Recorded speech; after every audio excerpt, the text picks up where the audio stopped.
Here we're going to talk about momentum. Remember, momentum is how much an object wants to keep moving. So it has to be moving to have momentum. And the momentum equation, we use the variable p for momentum, and it's equal to mass times velocity. More mass or more velocity makes something harder to stop it moving. Also related to this is impulse. And for impulse, we use the variable j, and that's equal to the force times the time that that force is applied. Impulse causes a change in the momentum of an object. Impulse, change in momentum. So we have momentum, P equals mv. Impulse is force times time. And impulse is also change in momentum. So depending on the pieces that you're given in the problem, you could use one of these, or maybe two, or even all three of these. Remember that change is always final minus initial. So if we do change in momentum, momentum is mv, so that's mv final minus mv initial. So let's say we have a cart moving to the right and another one moving to the left, and they're going to hit. Well, when they hit, the forces are equal and opposite because of Newton's third law. And the times are going to be the same because one can't touch the other one for any longer. So if we multiply those together, we get force 1 time 1 is equal but opposite to force 2 time 2. Well, force times time is impulse, so the impulses are equal and opposite. But impulse causes a change in momentum, so change in momentum is also equal and opposite. Well, that means if one of them has a momentum that goes up by 10 kilograms times meters per second, then the other one is going to go down by 10 kilograms times meters per second. And that means overall the momentum is conserved, and this is true for all collisions. So if we start with momentum conserved, the momentum P equals P prime, momentum before equals momentum after. Well, momentum, if we have two objects, is the momentum of the two combined. So it'd be mass times velocity for each before and mass times velocity for each after, using the prime to designate after. If we have a completely inelastic collision, that means that the objects are going to stick together, which means that the velocity of one after equals the velocity of two after, which we just call the velocity after.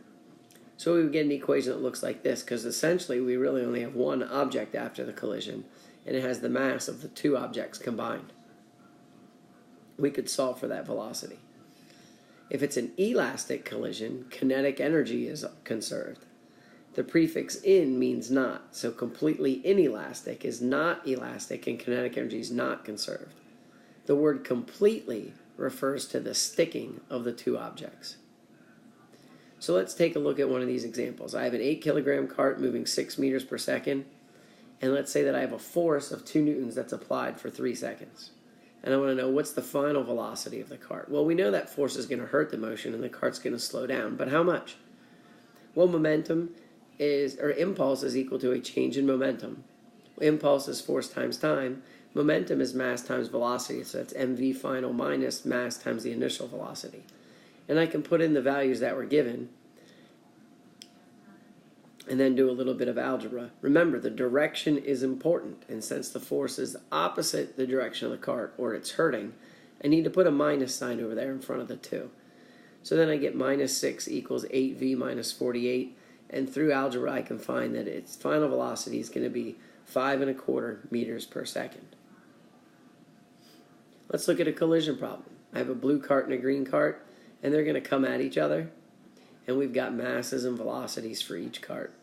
We know that momentum is conserved in all collisions. This is going to be a completely inelastic example, which lets me know that I have momentum before equals momentum after. So the momentum of each cart before and after. And remember, completely elastic tells me that it's going to stick. So the velocity of one after equals the velocity of the second after, which is just v prime. So I can replace v1 prime and v2 prime with v primes. Then I can put in the numbers that I have given. Remember that if it's in opposite directions, that 3 needs a negative sign to show that it's going the other way. And again, I can do the algebra, and I can find out that the velocity at the end of this is going to be 1.33 meters per second. And lastly, what if we had the same collision, but it's elastic? Well, I can do my momentum equation, but this time the velocities after the collision would not be equal. So I'd have two variables, v1 prime and v2 prime. But elastic means that kinetic energy is conserved. So I could do KE1 equals KE prime. And then I do 1/2 mv squared for each. And then notice that I would have the same two unknowns. So what I would do is solve the momentum equation for one of them and then substitute that into the other. At this point, we would want to use strategies of, reducing any numbers that we can down to the smallest multiples. Make sure that you use good algebra. If you need to FOIL, you need to do that, or do the quadratic equation. But that's the general idea for solving an elastic collision.